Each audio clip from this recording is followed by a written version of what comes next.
there, everybody. It's April Mason here, and I'm so sorry that I am not in class today or last week. When I tell you things have been moving pretty fast in my world, last week I had a big event or actually audition that I was reached out to by several major networks about doing a reality show. Can you believe it? I'm like, okay, well let's check it out. So I had to be out for that and some other business opportunities that just happened to fall on our life coaching day.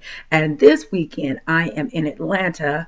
I'm chilling at the house today in Atlanta. It was my granddaughter's birthday party, her first birthday. So grandma could not be here for Miss Jalea's first birthday party, as well as I've had some other business opportunities that came up that had to handle as well too. So things are moving pretty fast in my world, but I still want to stay connected to you all. As you know, we have become a family in our life coaching classes on Sunday evenings. It's just been phenomenal. The growth that I've seen in all of you guys it has just blown me completely away, because you never know what is stopping a person from getting to that next place. And sometimes all someone needs is to be heard and some instructions that kind of get you from one path to get you on the right path. So I miss you guys. You know I love you guys. Remember that this upcoming Saturday, June 8th, we will be at the Richmond Rescue Mission doing Children's Day for the children. So if you didn't get that email, I'll make sure I send that email out to you again, because we do need in-kind donations like bubbles and chips and fruit snacks, those kind of things, because we're going to be there from 2 p.m. to 4, giving back to the children on Children's Day, and the parents as well too. So we might want to, I'm going to talk to you guys about, probably send an email about, maybe we want to do something special for the parents. I do give them commitment cards, but I want to do a little something extra special for the moms too. Maybe get them some cards that show them that they're appreciated, they're loved, and regardless of what the situation is, they are overcomers and survivors. So I want to be able to do that, because I lived in the Richmond Rescue Mission before, so I understand the feeling of not being able to provide for your children, and you're looking at yourself as, I'm less than, I don't have it enough, I'm a bad parent. All of those things go through your mind, but that's just the work of the enemy, because what we do know is that we can do all things through Christ that strengthen us. So today, as you know, I'm going to talk about relationships, because we are in our relationship series, and you guys have sent me some emails, and I've been falling out. Just hilarious, but I love it. The lens that you're going to get out of dead situations, or situations that they're not going anywhere, and you're really blocking yourself from meeting that Mr. or Miss Right that you are praying to God for. So today we are talking about faith. Now, faith is something that you can't see. You have to feel it. You have to believe. It's a belief system. Scripture says without faith it is impossible to please God. So if it's impossible to please God without faith, how do you think living your life without faith and not believing certain things will happen will produce? It won't manifest itself. So what happens is, how many of us have said, God, please send me that man or woman of God. I'm tired of being by myself and all of these things. But we really don't believe what we're saying. We're believers that end up having a problem with believing. How is that? We go to church every week, several times for some of us a week, and we pray to God. We believe God exists. However, we don't believe him or take him at his word. What we'll do is we'll sit back and we'll say, God, I believe that you have Mr. Right or Miss Right for me. And we'll pray that. But after we get off our knees, we go back into there's 13 men to one woman. Well, I know in Atlanta, it's the ratio is ridiculous. However, we let that play on our faith. So we'll say we believe in God, but we don't necessarily trust and believe the way we say we do. So we'll say we want someone, but we don't believe that good man exists, or we don't believe a man or a woman that won't cheat, lie, steal, be manipulative, demanding, domineering. We don't believe those people exist. We really don't believe that God has somebody specifically designed for us, even though it sounds good. It's like an oxymoron. You want something, but yet you're not doing or believing the way that you should in order to get it. So if that's the case, people, why are you trusting and believing in God? Either you're going to trust God and believe God, or you're not. If your desire is that God blesses you with a husband or a wife, believe that he has one for you. And to be honest with you, if we look at everything that Jesus did, the prayers, the answer to our prayers have already been answered. A lot of times we're waiting on God, and God is waiting on us. Yes, there's a season for everything. A single for marriage, single for singleness. There's a season for everything. But I think a lot of times we stay in particular seasons longer than we were supposed to because of our positioning, because of our lack of faith, because our lack of belief. We end up staying in the same situation. We allow fear of our past to paralyze us. I was in my class, so you guys know I was married to a pastor, and it was not a great marriage. And sometimes we focus so much on what we don't want in a person that what we do is we start to act the same way that we acted in a previous relationship, which causes the other person to give us the exact response that we said we didn't want. It's like the quote that says, when you bring bricks from the previous house, you build the same house. So it doesn't matter if I went and got another black guy, white guy, Asian guy, Latino, it doesn't matter. If I am not together the way I need to be, and I'm focusing on my fears, and I'm focusing on the things that I don't want in a person, April Mason, will create the same house no matter who I'm with. I'm going to create that.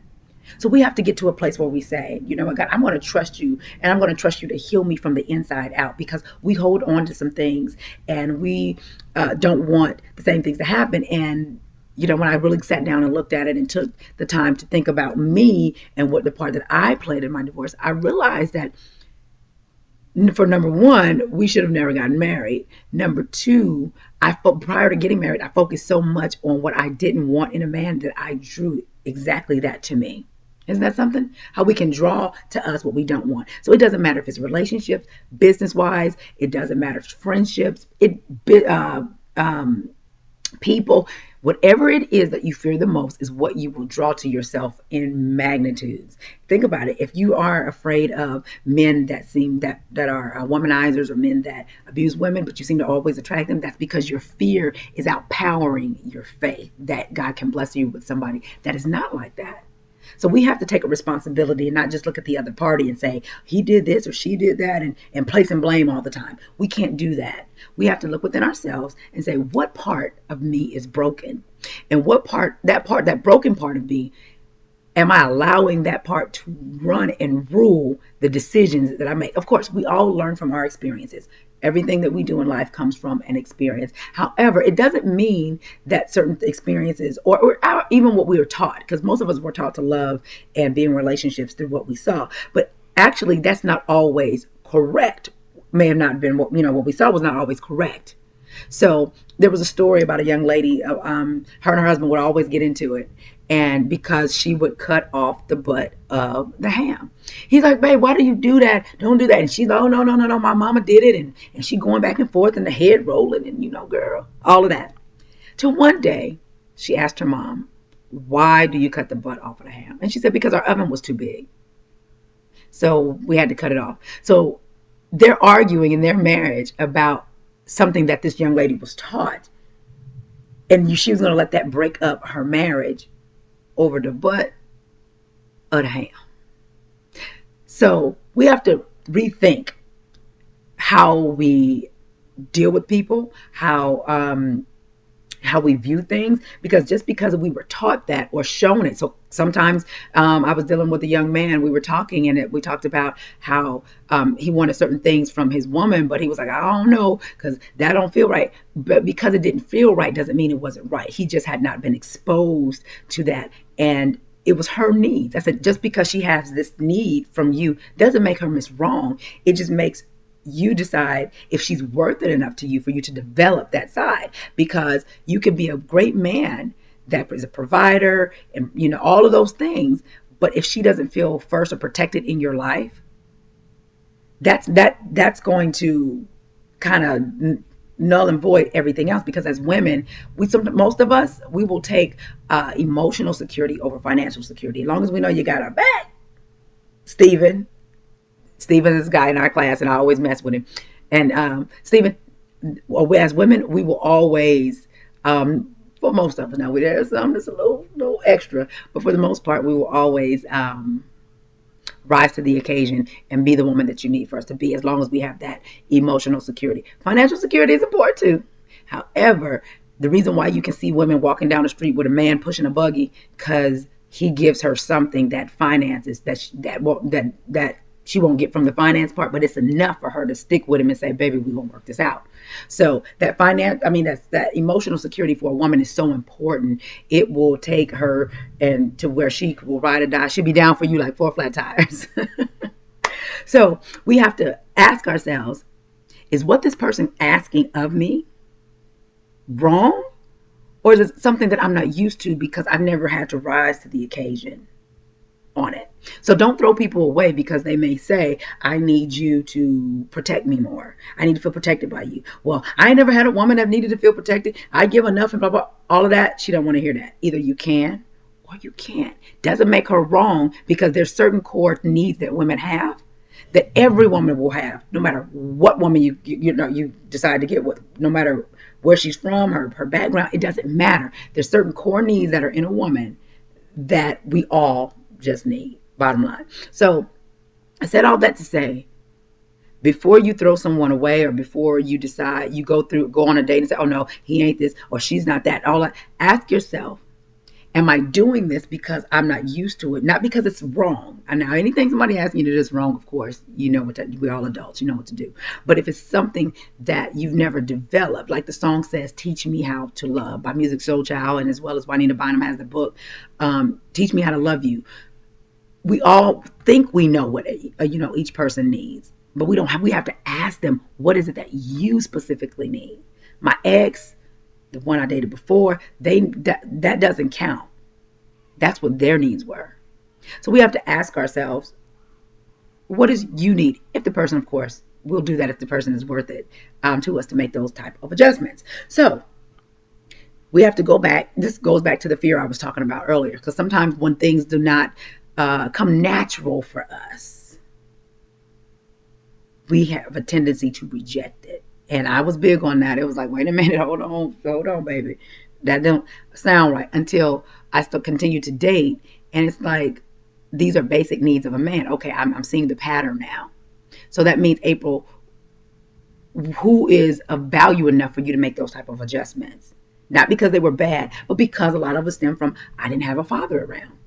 I was actually dealt with molestation from both my stepfather and my biological father. So when you're dealing with that, as far as my issue, it was, I need to feel protected at all times because I didn't have that. And if any man would tell me, oh, you over the top with this, or it was like, hold on. And I had to ask myself, was I over the top? With what my needs were. But also you have to remember that if you're not used to a good man or a good woman, God will send one into your life.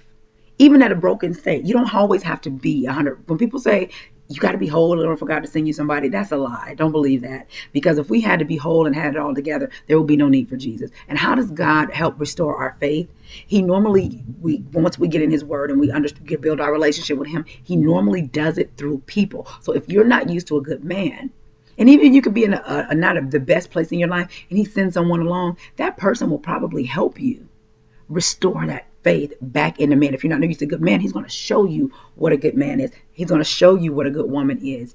And we have to not have our guards up so high that we cannot say, let me take a step back and see. If our relationship with God is where it needs to be, that means our sense of discernment will be where it needs to be, which means you won't have to worry about, are they going to treat me wrong? Yeah, true enough, you can only control 50% of your relationship, which is you. But I can guarantee you, when you are in tune with God, he will show you things and give you a sense of discernment like no other. So you'll know, okay, I ain't always sure if he's my one, but I trust him enough to see where this leads. See, you have to have that, instead of saying, nope, as soon as they said something wrong, out the door. We can't do that, or we'll be by ourselves for the rest of our lives, because nobody is perfect. So that goes back to the fear. Everything is fear-based. We're afraid of going through the same foolishness and crap that we went through before. So we put the guard up, and we'll say, well, I don't know what I want, but I can tell you what I don't want. Well, we don't want to know that. You know that. You and God know that. There's no need to beat anybody over the head of what you don't want, but you pray about what you do want. So your homework is to write down. And now, when I say this, I don't want you to be afraid to do it, because a lot of times we say we trust God and we believe in God, but we become afraid to ask God for exactly what we want, because we're sometimes afraid that we're going to get it and don't know what to do with it, and that we might lose it. So we don't ask, but we'll sit back and be sad, and Valentine's Day come around and special occasions come around, and we don't have anybody to share it with. But God has somebody for you. If you desire to be married, God has somebody for you. You just have to position yourself. I know in church we hear of, he who finds a wife, and that's great. That's absolutely correct. But if you think about it, Ruth as well as Esther positioned themselves to pretty much to be chosen. I always say Esther, she did the doggone thing. She went through a beauty pageant regimen for 12 months to get herself to what the place, and she had God's favor upon her as well too. So there's certain things, ladies, that we must do as well. When it comes to positioning ourselves, we can't just be about church, school, and home. We have to have a social life. Yeah. Outside of the kids, outside of just Bible study and church on Sundays, and I'm going to get my MBA. That's all fabulous. You go, girl. High five. But you have to make time for what you want. If what you've been doing is not working, and you say your excuses, I'm waiting on God, I'm here to tell you God's waiting on you, because everything has already been predestined. But also, you can stunt your own growth. You can cause your season. You can miss your season because you're out of position. And you got to wait for a whole nother season to come around. And we have 4 seasons. Have you noticed? They all come around it when they need to. So that means you can't be upset about what didn't happen in winter and try to get that same thing in the spring, because that season for what comes in the winter has passed. You got to wait a whole nother winter. And honey, you and I both know we never know how long our waiting season is going to be. So the best thing that you can do is start positioning yourself, which starts with your heart and your relationship with God. You be honest with God and tell him exactly what it is that you want, because it ain't like he don't know anyway. It's not like he doesn't know anyway. So be okay with asking God for what you want and be honest with what you say. So your homework is to get as many scriptures as you can. Search the Bible or go Google. Google will always work. Faith scriptures, because I need you not only to increase your faith in God blessing you with the relationship, but in your health, in your finances, in your business, in your relationship with God. I need you to believe like you've never believed before. It's very crucial. But in that, let me tell you now, once you start talking about going to believe in God, and you're going to say, I'm walking in faith, let me give you a disclaimer now. When you decide to do that, there is a requirement of you.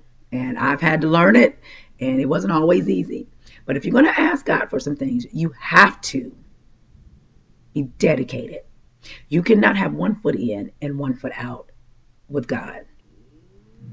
And there were some things that I probably could have, I know I could have had accomplished a long time ago, but I knew what was going to be required of me. I knew I was going to have to take my relationship with him up. So I was like, well, you know what? I'll just stay down here, because I don't feel like, I know what comes with that. But at the end of the day, you're still in the same place.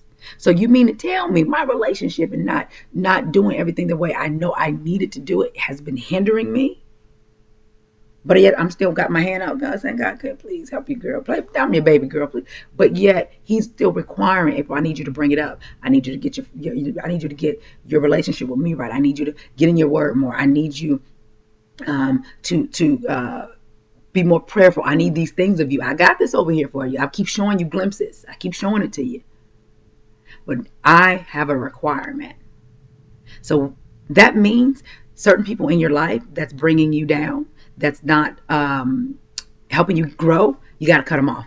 Yes, there's Christians out there, some of y'all that's watching, got little booty calls. Don't think I don't know, I know. You cannot ask God to bless you with a mate if you're not willing to let go and be alone for a minute, so God can restore you and heal you, break those soul ties. You can't hold on here. You can't hold on to the past, reaching for the future. It doesn't work like that. So before you start praying and asking God for the things that you need or that you desire, make sure you are ready to dedicate your life to him 100%. When I came to that that conclusion in my mind, it's like, Lord, what is all of this stuff? What is this? And he clearly let me know there's something I require from you. Something I have been running from for years. Don't let my spiritual mom start telling you about it.